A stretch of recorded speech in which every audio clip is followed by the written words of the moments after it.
Hi, Karen from Quantum Heart Awakening. This is a daily collective support reading. Happy Valentine's Day. This is also day 2 of me coughing on camera, so please forgive me. I will be sipping tea and coughing throughout this reading, but I figure why not show up anyway. So this entire reading, and it's funny because I almost was going to do a Divine Feminine read, and I'm like, no, let's do collective. I did Twin Flame yesterday. Let's do collective. And yeah, it's perfect. Spirit has its own agenda. So what's coming up in this collective reading is healing a feminine thread of healing a feminine vibration. So it's kind of poignant that on Valentine's Day, we got in the primary position, exchanging gifts in reverse. So when you think about exchanging gifts, right, implied in that exchange is some sort of balance and equality to that exchange, but we have it in reverse here. So what that's telling me is asking us to turn inward and think about where in our lives are our exchanges imbalanced. Where are we either giving too much or taking too much? Where are we giving too much, and where are others taking too much from us? It's really time to sink in and look directly at this work in the eye. Face your fear and allow your inner truth to bubble up, no matter how chaotic or uncomfortable it may be. Allow that truth to boil to the surface. This process will take strength. It will take a massive dose of patience, but there is a truth, you know, it's funny, I almost said true love, but there's a true self-love wanting to come forward. This self-love is the key to heal and unlock so much of our soul's potential. So another thread of this is mother dynamics. And it's just, you know, you never know what's going to come up in these collective readings. And again, this could be global collective. This could be the collective of those who are participating in viewing and vibrating with this video, with this reading. We don't know, right? We're not going to know. So we have to take the message at its core and apply it as it fits within our lives and our souls. If it doesn't vibrate, if it doesn't resonate, then it's not your story. So you can just release it back to the void and go about your merry way. So I want to honor how difficult mother wounds are, any parental childhood. This stuff is sharp and pointy. Let me say this. It can be sharp and pointy to look back and start reclaiming self in a time where a version of ourselves maybe did not have access to that power, to that awareness, right? As kids, we're just kind of I never thought about it like this, but as children, we are kind of not permanently, for childhood, we're in this, sorry, my brain's moving a mile a minute. We're sort of in this feminine energy because as a child, you kind of don't really have a choice. You receive the life that you were born into, right? You receive the life your parents are giving you or whoever raised you.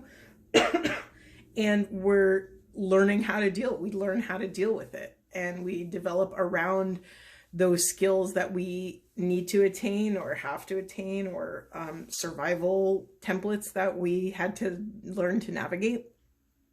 So I honor how sensitive this is. And if this is getting to, if hearing these things is starting to vibrate your nervous system, if these thoughts and ideas are starting to activate something in you, pause, take a step back, do what you have to do to come back into regulation, shake, vibrate your body, drink water, do some deep breathing, and return when you're ready, if at all. All right, let's get back into it. So, excuse me. I'm just going to say the most direct message I can, and then we can recover together from it. Where in your life has your mother or a mother-like frequency either taken too much, demanded too much, or where have you given too much of yourself, compromised too much of yourself to this mother energy? I'm just going to let that sit there. Let's let that breathe for a moment.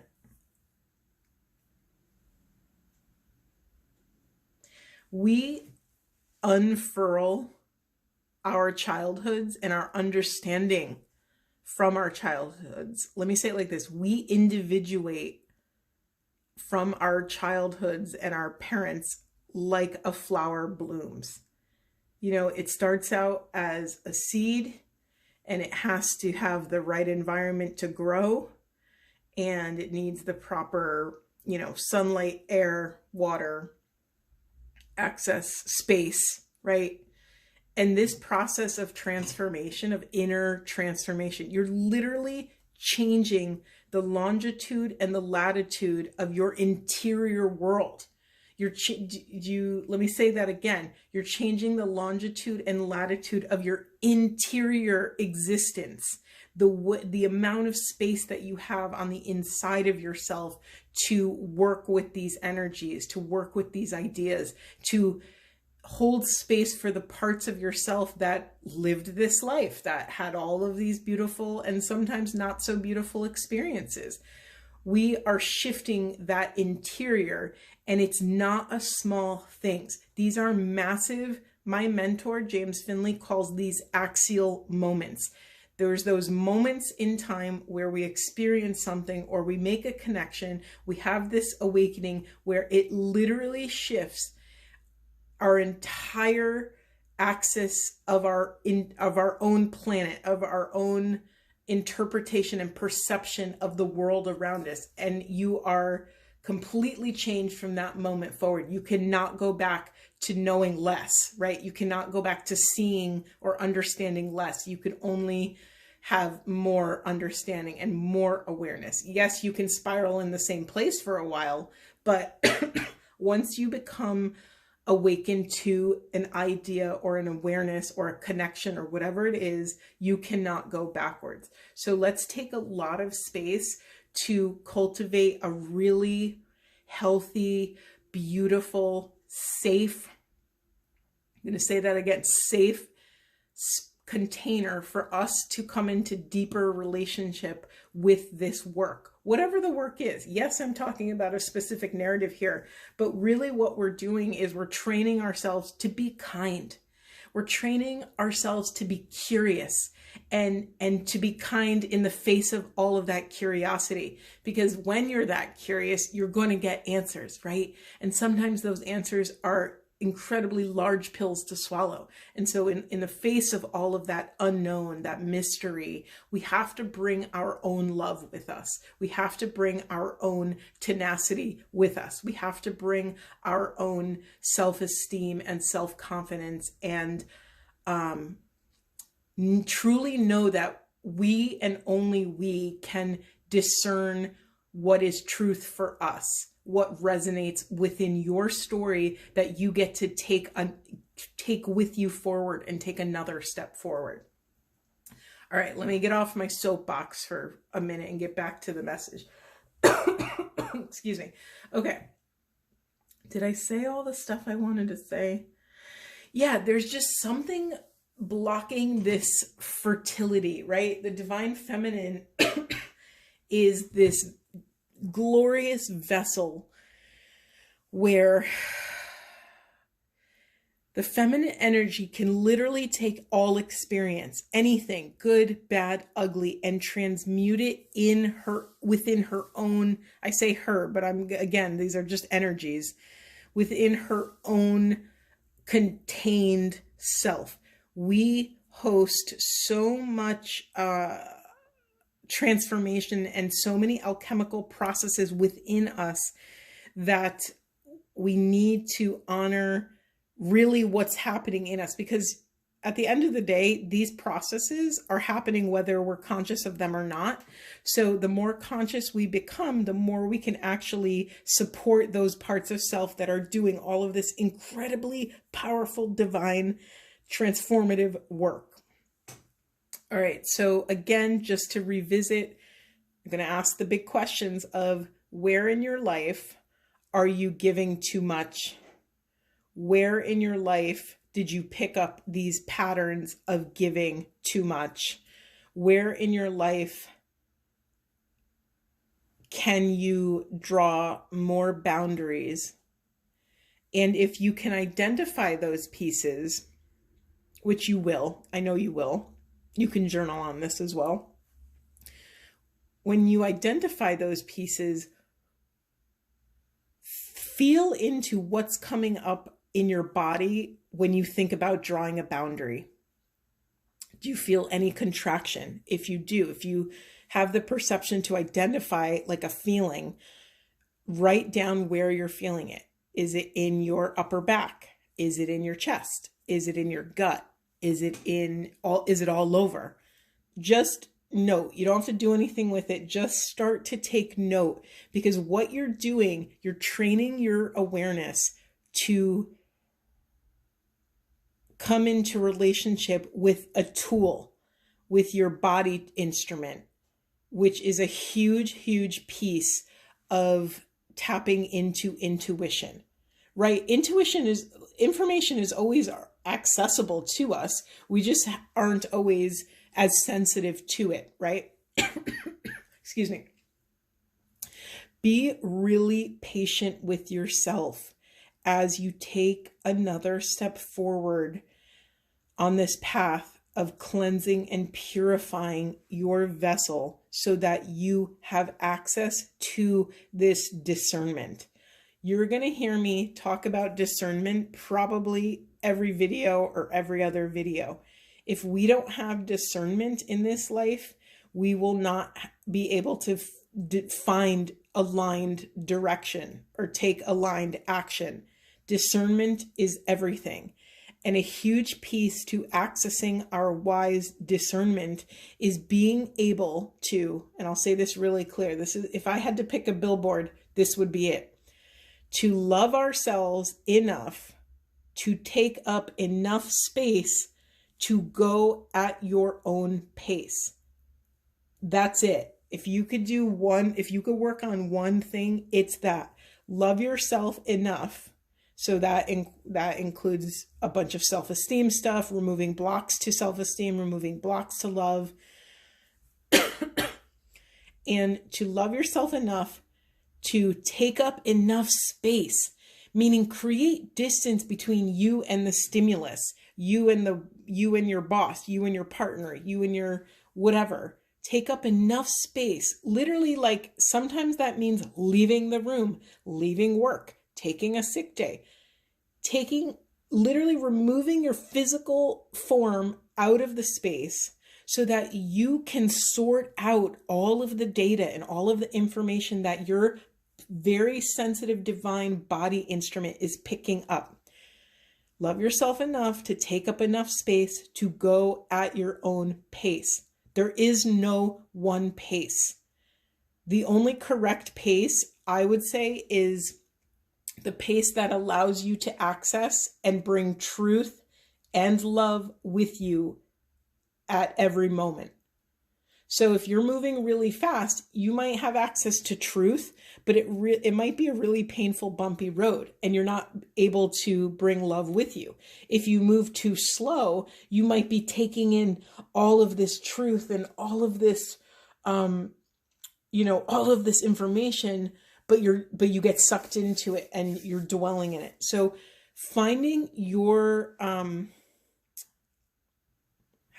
tapping into your barometer for the right pace for you. And you'll know it because it should feel, listen, it could feel really painful because some of these truths ambush us when we have these connections, but I trust in your discernment. I trust that you'll know and you'll be able to identify when too much is too much. It should feel like it's not going to be blissful. It can be. You can have moments of bliss, but this is a really tough measurement to actually talk about, because I'm trying not to say the thing I want to say, which is it's going to be uncomfortable, right? We're unpacking patterns of behavior. We're unpacking things that have been part of our existence, right? Our whole existence. So it's uncomfortable. You're going to feel wobbly. You're going to feel, you're going to feel insecure, because this is you're a beginner again. It doesn't matter how successful you are out in the world. If you've never touched this emotion or this awareness or this feeling, you're going to feel like a little kid again. You're going to feel like, oh my God, what is reality? What is, you might panic. And at that point, you have to assess what is a healthy dose of that. No one else can answer that question about your limits and your boundaries. So really honor, really honor and try to assess, what does it mean and when am I putting myself in harm's way? Let me give you an example.